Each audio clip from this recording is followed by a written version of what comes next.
नमस्कार, कमल पगारे किचनमध्ये तुमचं मनापासून खूप खूप स्वागत आहे। चला आज आपण मस्तपैकी कारल्याचे मसाला बनवून कारले बनवूया। खूपच छान होतात।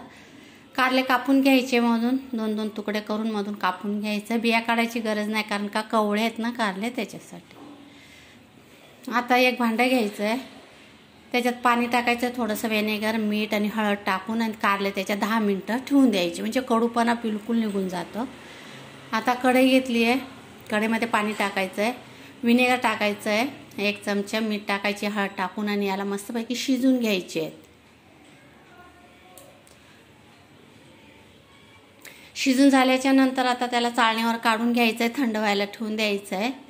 आणि थंड झाल्याच्या नंतर त्याच्यातलं पाणी सगळं हाताने आपल्या पिळून पिळून काढून घ्यायचं आहे, सगळं पाणी काढून घ्यायचं आहे अशा प्रकारे। आणि कारलं छान शिजलेलं आहे, काय फरक नाही पडत कारलं शिजलं तरी। आणि आता कांदा घेतला एक मोठा आणि त्याच्यात थोडासा लसूण चेचून टाकायचा आहे, कोथिंबीर टाकलेली आहे आणि मस्तपैकी त्याला चुरून घ्यायचं आहे। आणि छोटी एक वाटी शेंगदाण्याचा कूट घेतला आहे, हळद घेतली आहे, थोडी धनिया पावडर, गरम मसाला, लाल तिखट आणि कांदा लसूण मसाला पण घेतलेला आहे। आणि एक टमाटा टाकलेला आहे, मोठा बघून बारीक बारीक कापून। आणि हे सगळं टाकून छान मीठ पण टाकलेलं आहे, मीठ टाकून आणि त्याच्यात मस्तपैकी मसाला कालून घ्यायचा आहे। कालून झाल्याच्या नंतर कारल्यामध्ये भरून घ्यायचा आहे, सुकाच मसाला, म्हणजे ते मस्त त्याच्यामध्ये मुरल्या जात आहे। आणि असा आपण धाग्याने आता लपटून घ्यायचा आहे। थोडासा मसाला उरला, त्याच्यासाठी मी शिमला मिरची घेतलेली आहे आणि ते शिमला मिरचीमध्ये पण भरून घ्यायचा आहे, उरला आहे म्हणून मसाला। शिमला मिरचीमध्ये पण मसाला भरल्यावर खूपच मस्त होते शिमला मिरची पण।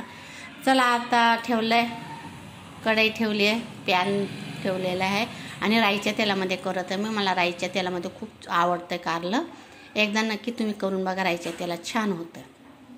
तेल गरम झाल्याच्या नंतर ठेवायचे आहेत कारले, गॅस बारीक करून द्यायचा आहे आणि बारीक गॅसवरच आपल्याला मस्तपैकी 10-15 मिनटं आपल्याला फ्राय करून घ्यायचं, वाफलावून घ्यायचं आहे।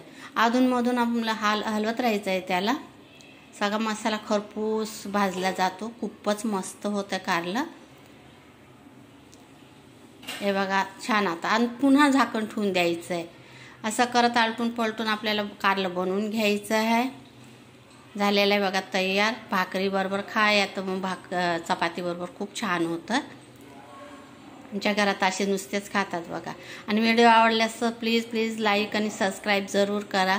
तुमचा एक सबस्क्राईब माझ्यासाठी खूप अनमोल आहे, नक्की करा बघा। शिमला मिरची पण छान भाजल्या गेलेली आहे। चला सबस्क्राईब करा पटकन।